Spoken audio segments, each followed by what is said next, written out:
Muy buenos días. El agrimensor Arimo Giovanni y quien les habla, agrimensor Pablo Napal, le vamos a presentar un trabajo que hicimos en conjunto con el ingeniero agrimensor Daniel Maldonado dentro del estudio B+N Agrimensura en una planta del Polo Petroquímico de Bahía Blanca, referido al control de deformación de equipos industriales en movimiento. Periódicamente en estas plantas se realizan inspecciones con el fin de ver cómo está el equipo y si necesitan reparación, mantenimiento, cambio de partes, etc.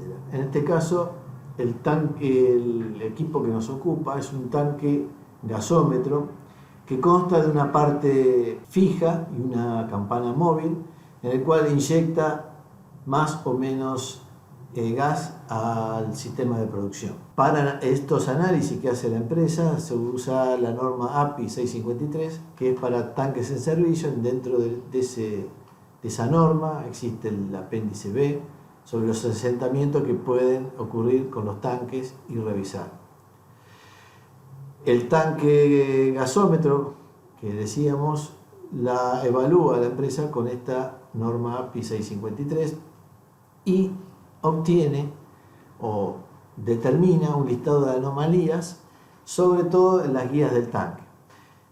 Vieron que en las guías está oxidada, que se necesita pintura, también que están fisuradas en algunas partes, se solicita reparar y hacer una soldadura de sello. Pero la parte más importante que después nos ocupa a nosotros es el tema de las ruedas, que las guías están desplazadas y de las 8 ruedas que tienen que mantener el movimiento de inyección de gas, solo 3 tienen en contacto. O sea que solo 3 de esas ruedas están en contacto, por lo que ven que hay una anomalía en la posición de esa campana. Después encuentran también que hay una cañería que está corroída y la pared interna con mancha de grasa, que son parte del mantenimiento que tenían que hacer. Pero nosotros nos ocupa el tema del punto 3. Se entrega el informe fotográfico donde se muestran las ruedas y de las guías el estado que está. Para determinar esa posición de esas ruedas se solicita un relevamiento topográfico con el fin de determinar la posición X y Z de la campana y ver si la posición de la campana está desequilibrada, y esto produce que esas ruedas guías queden forzadas. Bueno, cuando llega esa solicitud del relevamiento, obviamente se hace el análisis de trabajo, se hace una inspección ocular a la planta, se preguntan las condiciones de ingreso a la planta y en virtud del espacio de esa inspección ocular se hace una planificación de las tareas. ¿Qué condiciones operativas del equipo a medir? El entorno, los métodos de medición que vamos a utilizar y el equipo de medición que vamos a utilizar. Con eso se genera una propuesta técnica y un presupuesto, y cuando nos confirman el trabajo empezamos con todas estas tareas. Primero, el ingreso a planta, que no es un tema menor cuando uno hace un presupuesto, sobre todo porque tiene muchos requisitos para entrar a estas plantas industriales, sobre todo los petroquímicos, tienen muchos requisitos en cuanto a los cursos que hay que realizar y a los elementos de protección personal, los cuales hay que tenerlos en cuenta cuando se realiza ese análisis de la tarea. Una vez que tenemos el ingreso aprobado, empezamos con el inicio de las tareas.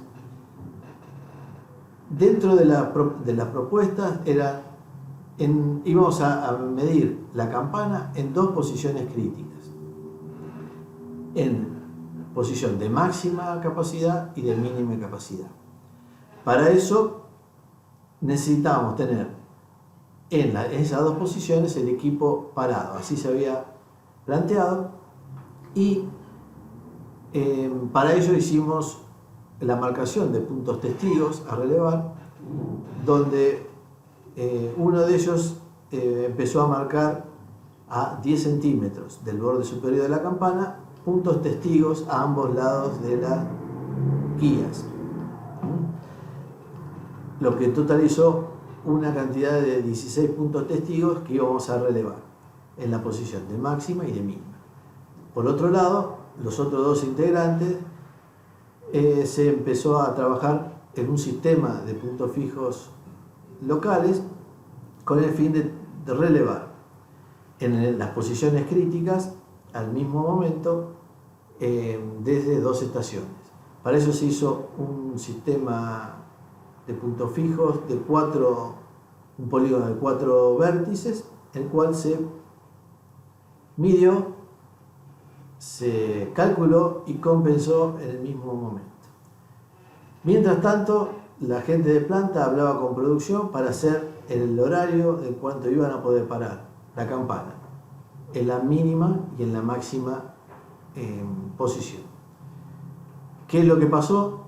Que nos avisan de planta que producción no iba a poder parar la campana ni ese día y no se sabía cuándo iba a poder hacerlo. Entonces, todo lo que significa entrar a la planta, todo el movimiento que hay que hacer, hizo que cambiemos la estrategia del reglamento. Nosotros teníamos pensado usar 2 estaciones totales para que ese tiempo de parada sea lo mínimo indispensable para poder tomar todos los puntos los puntos testigos que habíamos marcado. Como eso no iba a poder hacer, se cambió, como decíamos, la estrategia del método, incorporando la variable tiempo para hacer el relevamiento en movimiento, que esta es la parte distinta a lo que pensábamos hacer. Para ello se pusieron en los vértices opuestos del polígono marcado las estaciones, midiendo, por ejemplo, desde la estación 202 los puntos 14, 15, 16 y 1, y volvíamos a tomar el punto 14. Lo mismo hicimos desde el punto 204, se tomaron el punto 6, 7, 8, 9 y se volvió a tomar el punto 6. Como vemos en la libreta de campaña, la toma.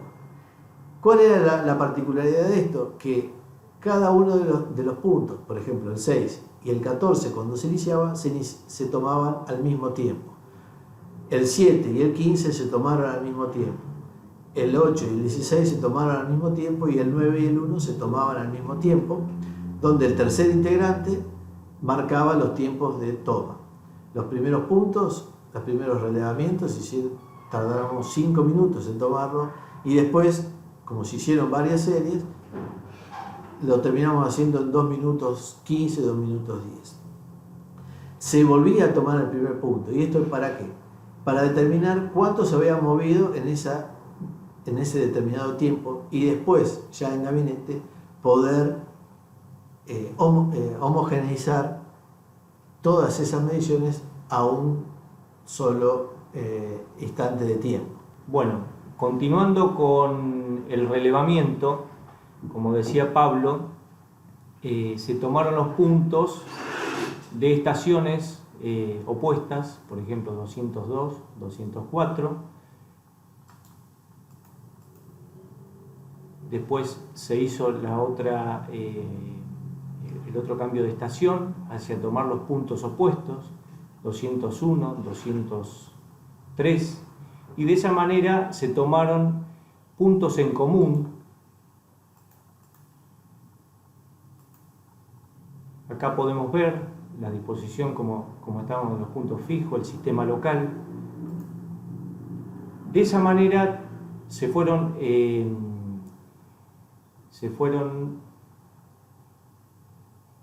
grabando los puntos en la estación con coordenadas X y Z, y ya se podía ver en ese momento la diferencia de nivel entre el eje 9 y 1, 6 y 14, y cómo se realizó la medición. O sea, se empezaba a efectuar en un punto determinado, por ejemplo, acá tenemos el 6, 7, 8, 9 y se volvía al 6.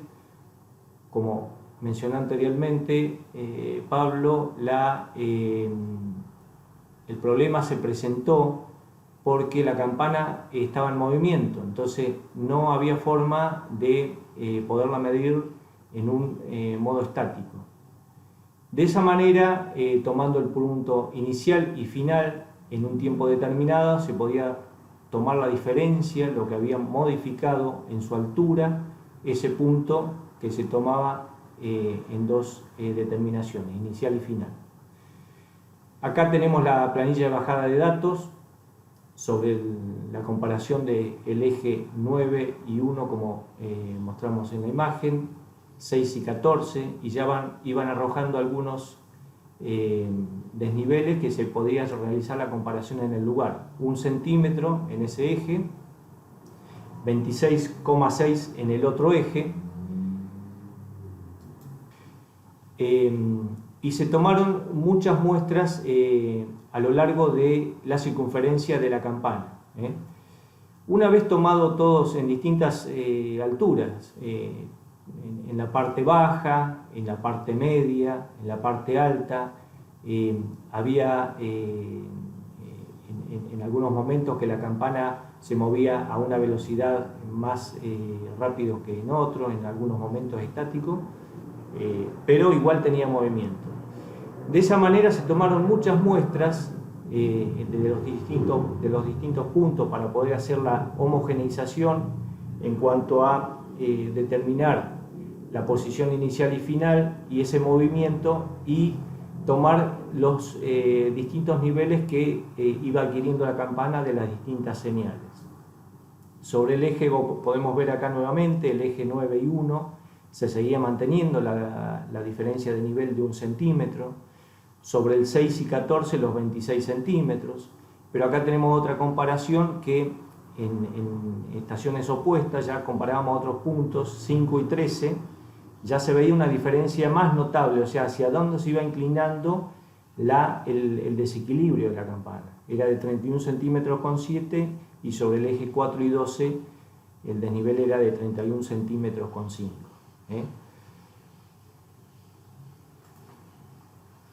Se analizaron todos los resultados con esa homogeneización, tomando distintas comparaciones entre los distintos puntos, de un lado y del otro de la campana, con las distintas mediciones, y se iban sacando conclusiones. Acá podemos ver en las distintas comparaciones que sobre el eje 9 y 1 se seguía manteniendo la misma diferencia, no más de 8 milímetros, 1 centímetro, o sea que en ese eje estábamos seguros que el desnivel no se estaba produciendo, sino que sí era más notable sobre los puntos 4, 12. Esta identificación de los puntos, como se mencionó en el inicio, fueron determinados previamente y duraron durante toda la medición y para el futuro control. También se continúa con varias comparaciones y se pueden ver los resultados. Entonces, ya se iba vislumbrando un sector que eran entre el eje 4 y 12 y 5 y 13, que la diferencia era más notable que en el otro sentido, ¿no? Entonces ya se iban ubicando los sectores desnivelados de la campana. Conclusión final, tenemos que de todas las muestras, en los ejes 4 y 12, 5 y 13, la diferencia más notable era de 31 centímetros con 5, 31, más o menos 5 milímetros, o sea, pese al movimiento se había podido determinar cuál era la diferencia de nivel y siempre se mantenía en ese mismo nivel. El método hubo que determinarlo en el mismo momento, y la forma de medición fue en forma simultánea de las estaciones opuestas para poder determinar ese desnivel. Esto tiene la particularidad de la topografía, muchas veces, que en estos casos o mediciones especiales hay que definir muchas cosas en el lugar, y es importante, digamos, tener el método adecuado, ¿no? Porque podía haber no resultado, pero en este caso las mediciones y todos los resultados fueron muy satisfactorios. Acá podemos ver entonces, marcado en rojo, sobre el eje 1 y 9, que la campana en este sentido no tenía movimiento, no tenía desnivel, pero sí hacia el lado del sector más bajo, que era el sector 12 y 13, ¿no? Donde estaba la desnivel con el sector más alto, ahí se puede ver, de 31 centímetros con 5. Ese informe se elaboró, se llegó con esta conclusión a enviárselo a nuestro comitente. Tomaron la determinación, como la campana en la parte superior posee unos contrapesos, ellos iban a determinar cómo iban a correr esos contrapesos para poder nivelar ese desequilibrio, y fuimos llamados nuevamente para realizar ese último control, una vez que corrieron los contrapesos y trataron de equilibrar la campana. En ese control que se hizo de la deformación a posterior de que se corrieran los contrapesos, ya la nivelación, el desnivel, el desequilibrio de la campana no fue tanto, sino en el orden de los 2 o 3 centímetros.